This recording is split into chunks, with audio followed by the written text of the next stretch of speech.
Hey guys, Coldbrew here, back on the test server, testing out one of the 8 new champions introduced to the game. Hephraak is the one that we think is going to be even better than Trunda, right? He's not as good as Trunda for one specific thing, which I will cover in the video, but he's good in other aspects, and he's very unique in the way that he works. So we'll have a look at the champion. Let's look at the gear first, the masteries and everything, and then we'll have a proper showcase for everything that Hephraak has. He's a Demon Spawn legendary attack-based champion. I've given him some good stats: 7,000 attack, 170 speed, which is low because of the attack percent boots. You lose out on speed, you get more damage. That's how it works, right? And critical damage, 281% with just a little bit of accuracy, although if I remember correctly, he doesn't need it that much. Overall stats, what you're looking for when you're building a nuker is attack percent, or whenever possible, with some glyphs there to add on top of their damage. Also attack in the substat for the amulet if you can. If you have it, then it's great. And then of course an attack percent amulet with an attack base as well, that gives you that extra little bit of boost. Okay, but you're losing out on speed, especially for mine there. I lose out on a lot of speed. So attack percent on the boots, attack percent on the chest piece, critical damage on the gloves. These are the basics on how to build a nuker champion. You can do this with any champion out there that follow the same concept. They're gonna do damage. Okay, the same gear, they're gonna do damage. Cruel and Savage is the king of the attack based nukers. Okay, yeah, let's get started. Let's get started with the skills. The A1 does a double hit when it's critical, so that's amazing, and it has a good multiplier from what I've noticed when I was testing him out before I started recording. This A2 is what makes him unique and comparable to Trunda, right? The only problem that this has is that if you hit on targets and you cannot get through their 50% HP mark, so your nuke is not good enough, you didn't have a defense down, and that wasn't good enough for you to just get through their health. Let's say they had a shield, you didn't have a shield stripper, you just hit and they were at, let's say, 60% health. That's gonna be the only hit you did. And to just add on top of that, you do have extra ignore defense. So it kind of makes your nuke stronger, but also not as strong as Trunda's, because Trunda is almost a guaranteed double hit with just no accuracy. If you don't stun them, then your A3 with Trunda is a double hit guaranteed, but without the ignore defense, which this can be huge, especially on very defensive setups against you. Both Trunda and this guy are magic, so there's no point in comparing affinities. And then let's have a look at A3. Places a 50% increased attack buff and a 30% increased critical rate buff on this champion for 3 turns. Then grants an extra turn, right? So just by this, I could have gone and built Hephraak without 100% crit, because he would be buffing himself up, being at 70%, and then going another 30% crit rate, and that would be huge for Hephraak and would allow him to do big bursts of damage compared to, let's say, Trunda, who needs to have 100%. The only issue with that is his passive, Prince of Pride. Whenever an ally is killed, instantly activates the Hephraak's Scorn skill. So the A2, that big burst of damage, is very similar to Zargala, if you remember, that epic champion that does a big burst of damage. When she activates the A2 skill, she can actually do a big burst of damage with the A3 again if she gets a kill, if I remember correctly, the skill. So this is amazing. It doesn't put the skill on cooldown, and only works for one Hephraak in the team. I don't care about the remaining parts of this, but this is so good. It has a 4-turn cooldown, so it's not something that you can activate all the time, and it does help you against specific setups. Masteries, I went for Helm Smasher and of course Retribution. You don't need accuracy at all. He doesn't have any debuffs to play, so you don't worry about those. I went for Retribution. You could also go for Deterrence and make sure that this will actually be killing champions. Actually, I should have gone for this instead of this one, Methodical. It's not that I'll be using him to get a lot of damage out of that. But let's get started with the showcase. I'll show you how he works first in the Nightmare campaign. He is so good for the Nightmare campaign, and he can farm it at a pretty fast rate. If I remember correctly, the run that I did, you can even have some food champions in there with him, and that's gonna actually allow him to farm it quicker, because remember the passive, he gets an A2 proc with just his allies dying. Okay, so let's get started. That was like a small delay there. Boom, he gets a crit rate. That was a little bit slower than I wanted to, but boom, look at the A1, 50k, 50k. He gets a burst again of the A2, 90 to 110k just by activating that A2. And boom, boom, look at that.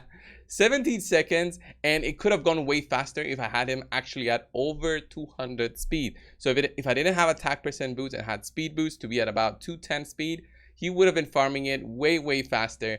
And it just shows on how cool this champion is, the way it works. What I would change is probably I would have his A2 skill go first instead of his A3, at least for farming setups, not for PvP, because PvP you want to have that kind of AI.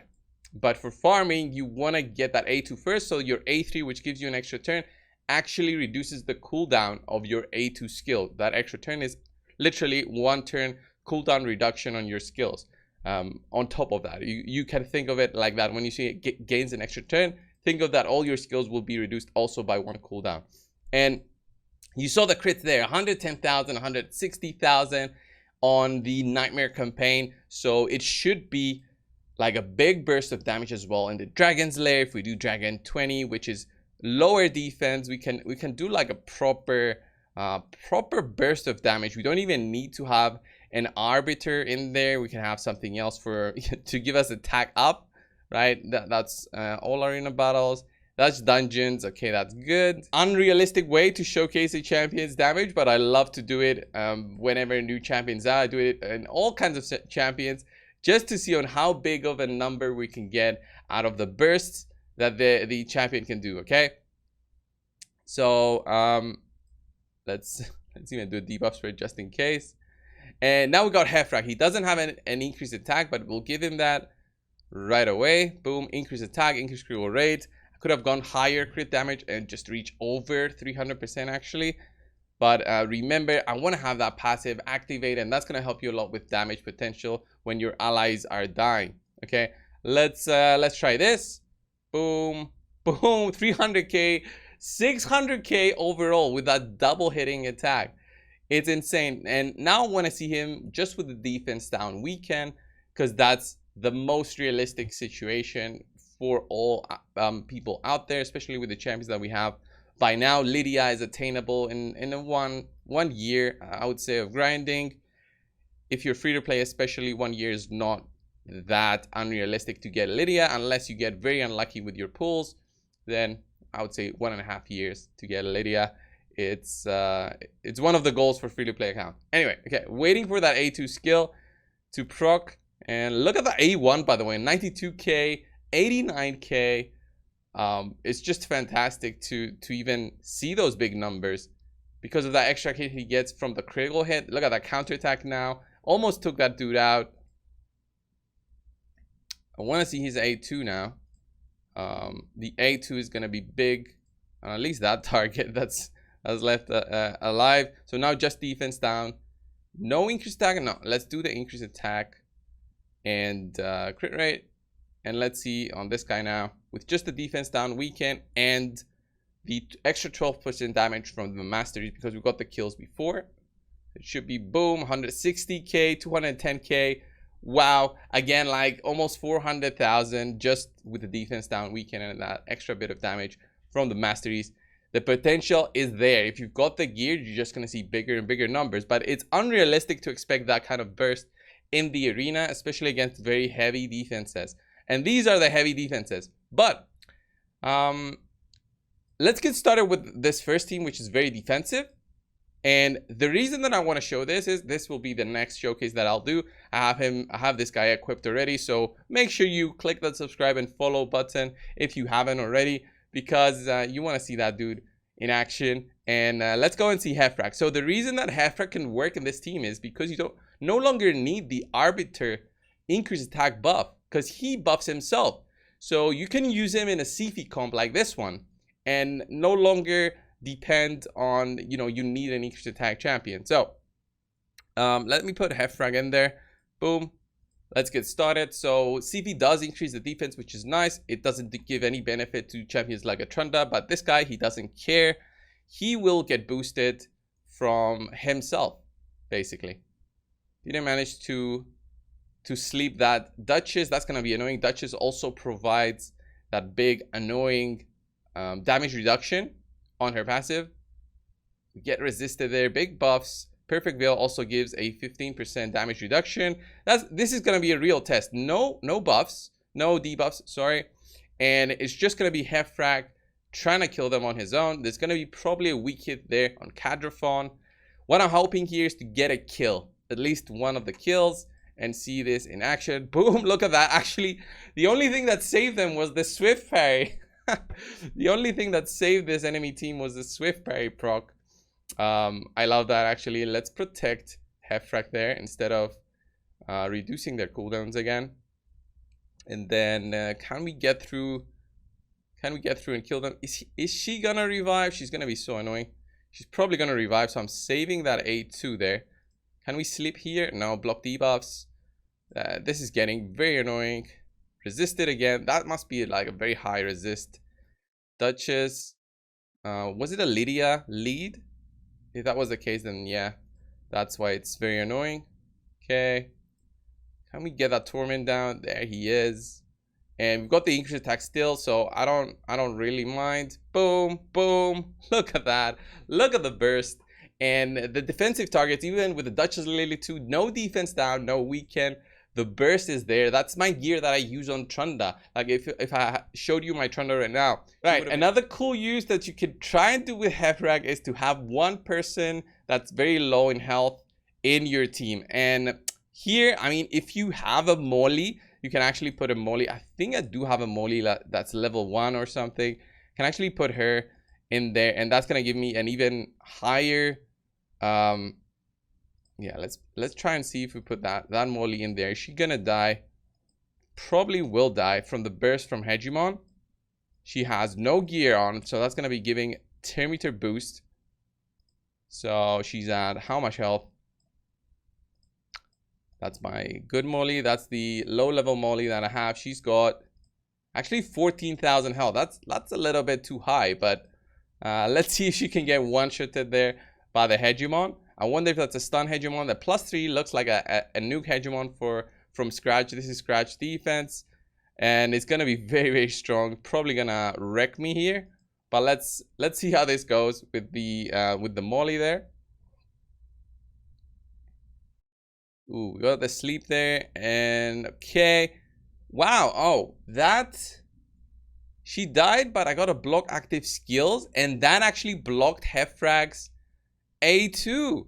Ooh, that is a very bad thing to happen. It's against the whole thing that you're trying to do here, which is trying to burst them down. Let's see, can we get Hephraak to do decrease attack also? Trying to go here, increase defense. That was very strong. Let's see, getting burst here. Hephraak's down. Can we sleep anybody? Nope.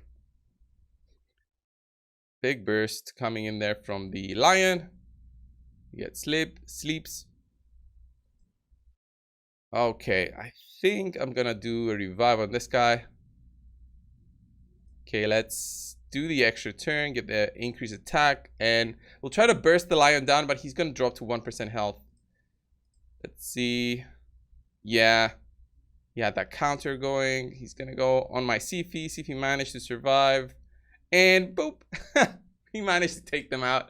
Yeah, that was a little bit of a stressful attack, but we managed to beat it. I mean, the block active skills was something new, but you can actually use that kind of setup to go against Nuke Hegemons. I wonder if anybody has like a Nuke Hegemon here that can actually burst down my does Murdering have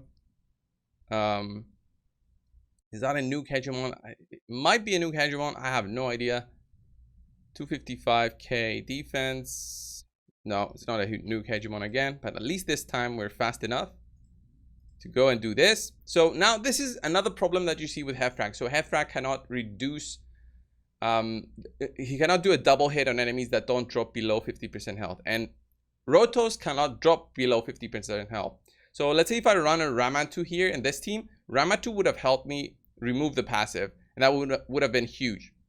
Removing the passives also is very big for many nukers out there. It reduces, you know, the protection from stuff like a Duchess. So it will actually also protect from rotos. But here we don't have that.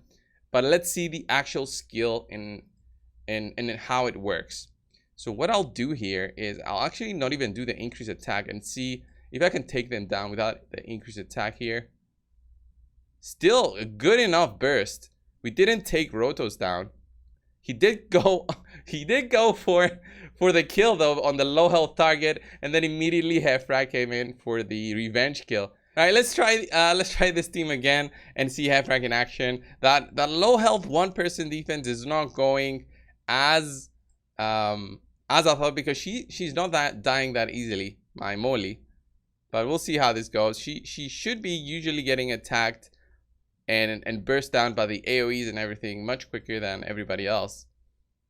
So here I'm gonna do the increased attack.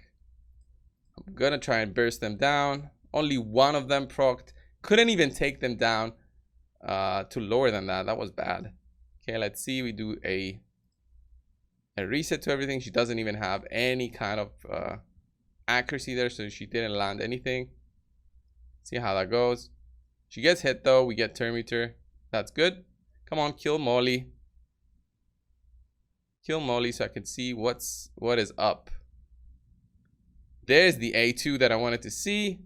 And we do have the English attack, so I'm going to try another A2. Can we take out that Cadraphone? Not really. So that's why it's very annoying. The Cadraphone cannot die if we don't get the double hit. So let's revive Molly. That's going to help with our passive. Looking at a very defensive team. Now that the Stone Skin is gone, it's going to be easier to work with. 2. Getting our buffs again. Can I take out the double crit here? No, I'll try it here. Oh, yeah. Single hit was enough. Take her out. The passive didn't reset, so we couldn't do like a double burst. Let's try this again. Try this again. Let's do the A2. Look at that. Big burst. 127k. And that's what I wanted to see, to take them out. And you see the potential of Hephraak there. There's no reason to show him in dungeons where, I mean, you would run him, but you wouldn't run him with such a high attack. Usually, you would run Hephraak though with, let's say, just a defense down champion. Yeah, Stagnite in there very quickly just to see the burst that we can do on 25. It's going to be negative affinity also. Maybe this was just a bad showcase. But let's see it regardless. Boom. Yeah, 60k. And if you can't drop them, like, you're already doing reduced damage here. If you can't drop them under 50% health, that's what makes him bad. That's the only thing that I'm against with Hephraak, is that if you don't have the damage to take them under 50% health, Trunda is the obvious choice to use over the two of, if you don't have the gear. But if you do, then I think Hephraak is a very good replacement. I don't know with a +4 versus a +4 on who would be better. Because let's say Hephraak, if you look at the base stats of the dude, he has 1.553 thousand attack as a base. And Trunda, I think, has a little bit higher with 1600. So that's already a little bit higher in terms of potential. She does have a higher speed base than him, but the speed base doesn't change when you get them to a +4. Who will be easier to max out? I think it's Trunda in terms of empowering, because she's been out longer than this dude. This dude is a brand new legendary. We might have like a 10x on him in the future, but again, 10x, you guys know the drill. It's a very low chance to actually get something. So this was the showcase, guys, on Hephraak. Let me know down below in the comments if you enjoyed the showcase and if you want to get this champion ever, if you want to feel lucky during a 10x probably. So thanks for watching. Subscribe if you haven't already. I'll see you guys in the next one. See ya.